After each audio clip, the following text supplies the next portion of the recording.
હવે બીજું સમીકરણ આપણે જોઈએ તો બીજા સમીકરણનો જવાબ આવે છે 1 મિથાઇલ સાયક્લોપેન્ટ 1 ઇન. સાયક્લોરિંગ છે, સાયક્લોપેન્ટ 1 ઇન, એટલે કે આ રીતે થશે. ઓઝોનોલિસિસ કરશું એટલે કે ડબલ બોન્ડ બ્રેક થશે અને બંને કાર્બનને એક એક ઓક્સિજન આપી દેવાનો.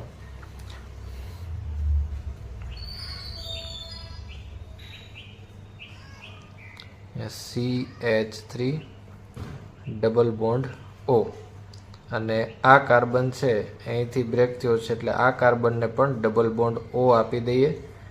તો આ કાર્બન ઉપર ઓલરેડી એક હાઇડ્રોજન તો હતો જ અને એક ઓક્સિજન, એટલે કે આ રીતે થશે ડબલ બોન્ડ OH. તો આની અંદર કીટોન ગ્રુપ પણ આવેલું છે અને આલ્ડીહાઇડ ગ્રુપ પણ આવેલું છે.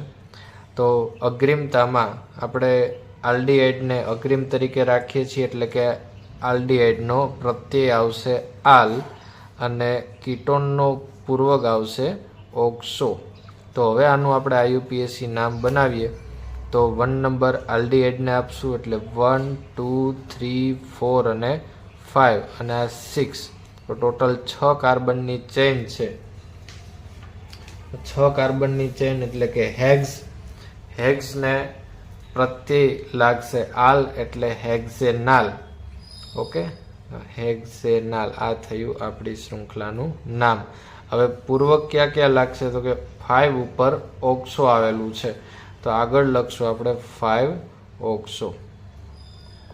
તો આપણને જે પ્રશ્નમાં આપેલું છે એ પ્રમાણે આપણને બંને નિપજ મળે છે. તો એ બંને નિપજના IUPAC નામ લખીએ તો પેલું જે એ મળે છે એનું IUPAC નામ છે સાયક્લોહેક્સ 1,3-ડાઇન. સાયક્લોહેક્સ 1,3-ડાઇન. અને બીજી જે બી છે એનું IUPAC નામ છે 1 મિથાઇલ સાયક્લોપેન્ટ 1 ઇન.